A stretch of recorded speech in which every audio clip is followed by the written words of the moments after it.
It's me, Alfred Pennyworth, and what I am about to tell you is a confession, a report I never fully delivered, a burden I finally laid at the feet of a boy who deserved better. This is the truth about the man in white, the absolute joker, and it is darker than anything you could possibly imagine. It begins 3 years ago. My assignment from MI6, track an asset, a ghost, a trillionaire recluse named Jack Grimm V. By the time I sat Bruce down in the study, I had filled volumes with notes, photographs, financial records, and questions. Far more questions than answers. "It's time, kid," I told him, the weight of it heavy in my chest. "I've put it off as long as I could, but I have to tell you about him." The boy said he was ready. He wasn't. No one could be. "That's the funny thing, Bruce," I began, spreading the files before him. "I've been chasing this man for 3 years, and I'm still not even certain what's real and what's fabrication. Some things add up. Some things make no sense at all." I showed him the maps first, the islands, hundreds of them, scattered across the globe like dust, from the Arctic Ocean to the Tasman Sea, uninhabited, geologically useless. He owned them all. Satellites showed nothing on them, no structures, no roads, yet he spent billions visiting one or another a few times a year, utterly alone. The theory is he likes to hunt, I said, hearing the hollow note in my own voice. But he's a mystery, Bruce. The man in white who doesn't laugh. Bruce, ever direct, cut through the dossier. "Okay, then forget what's true, Pennyworth. Tell me what you believe." To do that, we had to go back, to the very beginning. I showed him the film, the flickering, ghostly footage from 1888. "It all starts here," I said, "with one of the first films ever recorded. The boy in the makeup, the clown, Joseph Grimjack." The official story was a perfect American fable, an orphan street performer in Gotham whose laughter was so infectious it could be heard for blocks, though he himself never chuckled. He climbed to vaudeville, built a theater called Just Kidding, moved into silent pictures, a philanthropist, especially for children's causes. Live like a clown, leave the world with more laughter than you entered. He died in 1938, buried in a family crypt. Then came Jack Grimm II, investing in television, more philanthropy. Jack Grimm III, funding public broadcasting.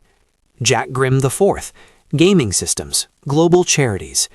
And finally, Jack Grimm V, the tech trillionaire, the backer of the very chips the modern world runs on. A lineage of benevolent eccentrics, spreading joy and aid across a century and a half. Bruce saw the gap immediately. "Where is it?" he asked, his voice low. "Where's the smoking gun? What's so scary about this guy?" "On paper, nothing," I admitted. "He's the 5th chapter in a classic success story. All billionaires are eccentric." "I didn't ask for the story," Bruce pressed, his eyes like flint. "I asked what you believe." So I told him, to understand, we had to go back to that alley, to the clown. My research suggested young Jack's act outside the dentist's office wasn't just performance, it was predation. Nitrous oxide, laughing gas, leaked into the alley. It made the crowd suggestible, willing to empty their pockets. A trick, a sleight of hand. And that was the key. The Grimm family's entire history was a sleight of hand. For 15 years, they hadn't just built an empire of laughter, they had built an empire of contrivance. They funded vaudeville acts and their rivals, film studios and their competitors. My deeper dive revealed a horrifying symmetry. They invested in right-wing news networks and left-wing ones, in aid organizations and the warlords who intercepted the shipments, in peace initiatives and weapons manufacturers, in the police and the gangs, in Arkham Asylum. They played every side against the other, profiting from the chaos they sowed, loyal to nothing but the game itself. "But why?" Bruce demanded. "How much is enough?" I recalled their motto. Live like a clown, I said. A clown plays the fool while making fools of everyone else. He's a mastermind. All the gold in the world is not enough. Nothing is enough. As I spoke, my mind was also on the live satellite feed from one of those barren islands. The man in white was there now, moving through the brush, not hunting animals.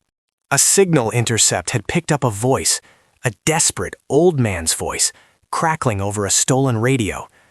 Oh, thank God! I've been trapped on this island alone for nearly 30 years. I don't know how I got here. Then Grimm's voice, flat and calm. Run. Bruce pulled me back. I don't care what you reported to your superiors. What do you believe? I hesitated. The next layer was speculative, unbecoming of a former intelligence officer. But the boy insisted. Okay, Bruce, but it might sound a little crazy. We went back to the alley one final time. I'd found coroner's reports. Many of the people laughing in that first film died soon after, twisted in pain, faces locked in grins. Symptoms consistent with strychnine poisoning, a toxin absorbed through the skin, perhaps from shaking a gloved hand. The pattern repeated.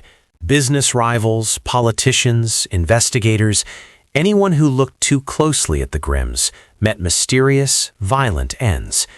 An associate of mine at the FBI, Harvey Harris, opened a file. He died in a boating accident. And the investments, I showed Bruce records, heavily redacted, linking shell companies with clownish names to the deadliest inventions of the last century. The atom bomb, bioweapons, viruses undefined. There were even blurred photos from test sites, figures in suits, laughing. While on the screen, the man on the island was being hunted in a grotesque parody of sport. What are you getting at? Bruce's voice was tense. Say it. What if those islands, I whispered, the theory finally taking full shape in my own mind, are where he puts them, his enemies. He leaves them there for years, decades, until he feels like going after them. Keep going. I took a breath. I believe he uses the children, Bruce. At first, the ones from the orphanages his family founded. And now, he's found some way, using their cells, research from his arcs, some terrible elixir. I don't know. Go on, Pennyworth. Who is he? This was the heart of it, the monstrous conclusion my every instinct fought against.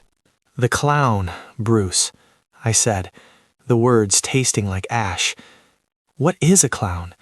Its whole act is a cruel mockery of us, of humanity. The clown hates us.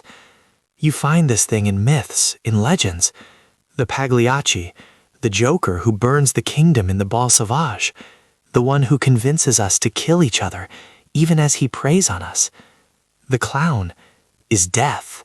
Bruce was silent, demanding the final truth with his gaze. I believe, I forced the words out, I believe there is no Grimm family. There is no Jack the First, Second, Third, Fourth, or Fifth.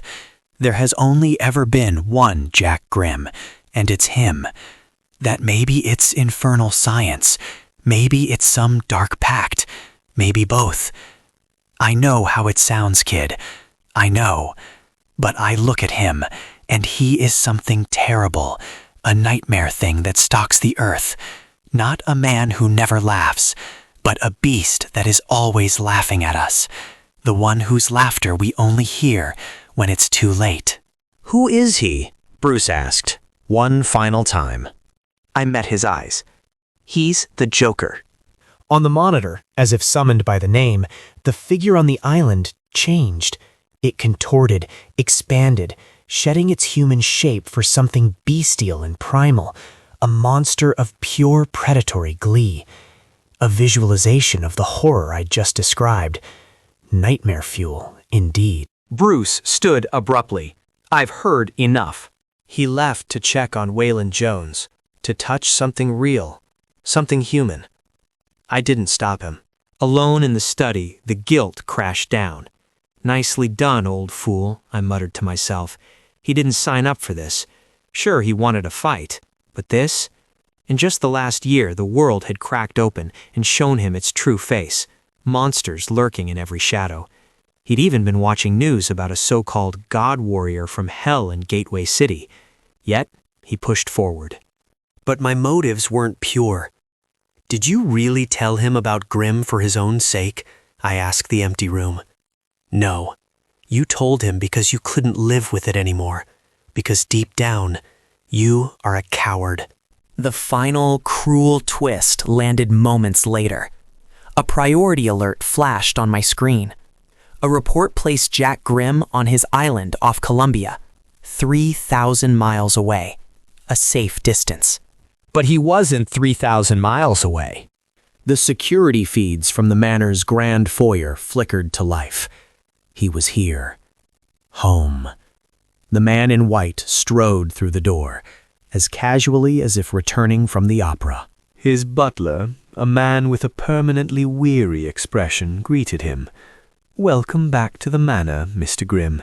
It is so nice to finally have you home. Are you hungry?" No, Grimm replied, his voice devoid of warmth or humor. I just ate. Of course he had. I have plans to make, though, he continued, moving toward the grand staircase. So if you need me, I will be in the cave. The feed cut. He descended into his sanctum, his version of the Batcave, the Joker's Cave, a lair from which he had manipulated centuries of history, playing both sides, sowing chaos, feeding on the suffering of the world. I had given Bruce the truth, and in doing so, I had painted the largest target in existence on his back. The game was no longer just about Gotham's streets. It was about a primal, eternal monster, and the boy was now in its sights. My confession is complete. May God forgive me for what I have set in motion.